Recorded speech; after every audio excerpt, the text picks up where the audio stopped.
Hi friends, welcome back to our channel. ഇത് നമുക്ക് നല്ല ഹെൽത്തി ആയിട്ടുള്ള ഒരു ലഡു തയ്യാറാക്കിയെടുക്കാം. അപ്പോൾ ഇത് തയ്യാറാക്കുന്നത് ഹെൽത്ത് മിക്സ് ഉപയോഗിച്ചിട്ടാണ് കേട്ടോ.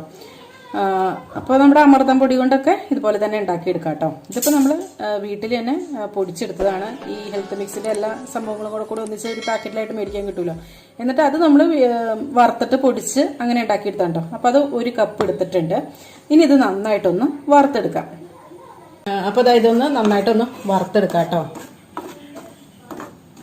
ഫ്ലെയിം കുറച്ചിട്ടിട്ട് വേണം വറുത്തെടുക്കാനായിട്ട്.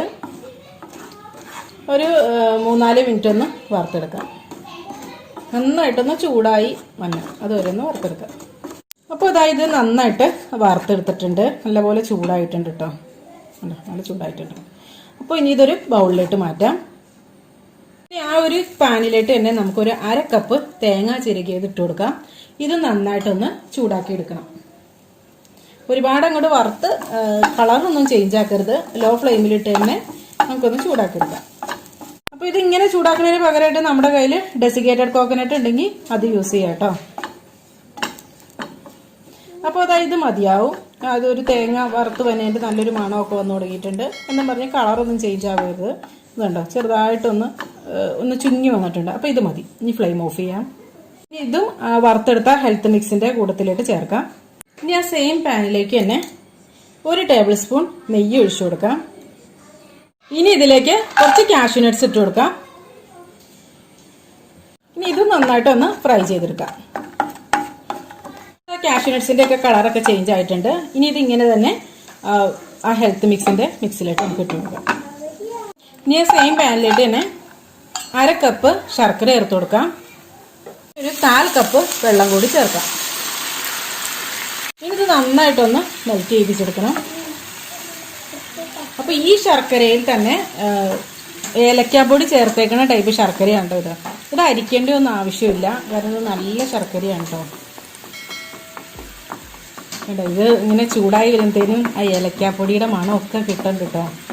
ഇത് നിങ്ങളങ്ങനെ കണ്ടിട്ടുണ്ടോ എന്ന് എനിക്കറിയില്ല. അത് നല്ല ടൈപ്പ് ശർക്കരയാണ്. ഏലക്കാപ്പൊടി ഇട്ടിട്ടുള്ള ശർക്കര ഞാനങ്ങനെ കണ്ടിട്ടില്ല പുറമെ കടകളിലൊന്നും. ശർക്കര പല ടൈപ്പിലുള്ള ഉണ്ട് കേട്ടോ. ഞാൻ അതിൻ്റെ ഒരു വീഡിയോ ചെയ്തിട്ടുണ്ട്. അപ്പോൾ പെട്ടെന്ന് തന്നെ അത് അപ്ലോഡ് ചെയ്യാം കേട്ടോ. അപ്പോൾ ഇത് നന്നായിട്ട് മെൽറ്റ് ആയിട്ടുണ്ട്. ഇനി ഫ്ലെയിം ഓഫ് ചെയ്യാം. അപ്പോൾ ഇത് ഒറ്റനൂൽ പരുവൊന്നും ആവേണ്ടിയൊന്നും ആവശ്യമില്ല. ജസ്റ്റ് ഒന്ന് മെൽറ്റായി വന്നേച്ചാൽ മതി. എന്നാൽ ഒരുപാട് വെള്ളം ആവാനും പാടില്ല കേട്ടോ. അപ്പോൾ ഒരു ബൗളിലേക്ക് ഹെൽത്ത് മിക്സ്, തേങ്ങ, കാഷ്യൂ നട്ട്സ്, ആ നെയ്യോട് കൂടിയായിട്ട് ചേർത്തിരിക്കുന്നത് അതും കൂടെ ചേർത്തിട്ടുണ്ട്. ഇനി ഇതിലേക്ക് നമ്മൾ പാനിയാക്കി വെച്ച ശർക്കരയും കൂടെ ചേർക്കാം. അപ്പം നമ്മളത് ചൂടോടുകൂടി തന്നെ ചേർക്കുക കേട്ടോ. കുറേശ്ശെ ചേർത്തൊന്ന് മിക്സ് ചെയ്തെടുക്കാം. എന്നിട്ട് ബാക്കി ചേർക്കാം. അതുപോലെ അഴുക്കുള്ള ശർക്കരയൊക്കെ ആണെങ്കിൽ ഒന്ന് അരിച്ചിട്ട് ഒഴിച്ചോളൂ കേട്ടോ. അപ്പോൾ ഇത് ഏലക്ക ഇട്ടിട്ടുള്ള ശർക്കര ആയതുകൊണ്ടാണ് ഞാൻ പ്രത്യേകിച്ച് ഒരു ഏലക്ക ചേർക്കാത്തത് കേട്ടോ. അതുപോലെ തന്നെ ഈ ഹെൽത്ത് മിക്സിലും ഏലക്ക ഉണ്ട്. അപ്പോൾ അതുകൊണ്ട് തന്നെ പ്രത്യേകിച്ചൊരു ഏലക്ക ചേർക്കേണ്ട ആവശ്യമില്ല. അപ്പോൾ നിങ്ങളുടെ ഹെൽത്ത് മിക്സിൽ ഏലക്ക അടങ്ങിയിട്ടില്ലെങ്കിൽ കുറച്ച് ഏലക്കാപ്പൊടി കൂടി ചേർത്തോളൂ കേട്ടോ.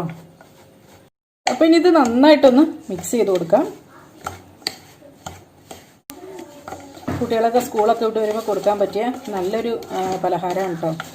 അതുപോലെ തന്നെ നല്ല ഹെൽത്തിയുമാണ്. അപ്പോൾ ഇത് കയ്യിൽ കുറച്ച് നെയ്യൊന്ന് തടവിയതിന് ശേഷം നന്നായിട്ട് അങ്ങോട്ട് പുരുട്ടിയെടുക്കാം കേട്ടോ. നല്ല ചൂടുണ്ട്. കാരണം നമ്മുടെ ശർക്കരപ്പാനിയുടെ ചൂടാണ്. ഞാനിതൊക്കെ ഇതൊന്ന് മുകളിൽ വെച്ചെടുക്കുകയാണ്. കാരണം ഫോട്ടോയൊക്കെ എടുക്കുമ്പോൾ ഒരു ഭംഗിയൊക്കെ ഉണ്ട്. അതിന് വേണ്ടിയിട്ടോ. അപ്പോൾ ഇതെല്ലാം ഇതുപോലെ തന്നെ നമുക്ക് ഉരുട്ടിയെടുക്കാം കേട്ടോ. ചൂടോടുകൂടി തന്നെ ഉരുട്ടിയെടുത്താലോട്ടോ നമുക്ക് ഉരുട്ടാൻ പറ്റണുള്ളേ. കുറച്ച് ചൂടോടുകൂടി.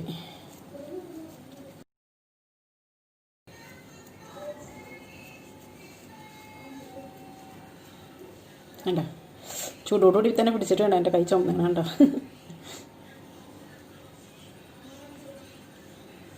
അതെല്ലാതും റെഡിയാക്കി എടുത്തിട്ടുണ്ട്. നല്ല ടേസ്റ്റാണ് കഴിക്കാനായിട്ട്. അതുപോലെ തന്നെ നല്ല ഹെൽത്തിയുമാണ്. കുട്ടികൾക്കൊക്കെ പ്രത്യേകം ഉണ്ടാക്കി കൊടുക്കുക. അപ്പോൾ ഇതെല്ലാവരും ഒന്ന് ട്രൈ ചെയ്ത് നോക്കുക കേട്ടോ. എന്നിട്ട് നിങ്ങളുടെ അഭിപ്രായങ്ങളും നിർദ്ദേശങ്ങളും ഒക്കെ കമൻസിലൂടെ അറിയിക്കണം. ചാനൽ സബ്സ്ക്രൈബ് ചെയ്യാതെ കാണുന്നവരാണെങ്കിൽ പ്ലീസ് ഒന്ന് സബ്സ്ക്രൈബ് ചെയ്ത് സപ്പോർട്ട് ചെയ്യുക. അപ്പോൾ നല്ലൊരു റെസിപ്പിയുമായി വീണ്ടും കാണാം. എല്ലാവർക്കും നല്ലൊരു ദിവസം ആശംസിക്കുന്നു. Thank you for watching Aisha's creations.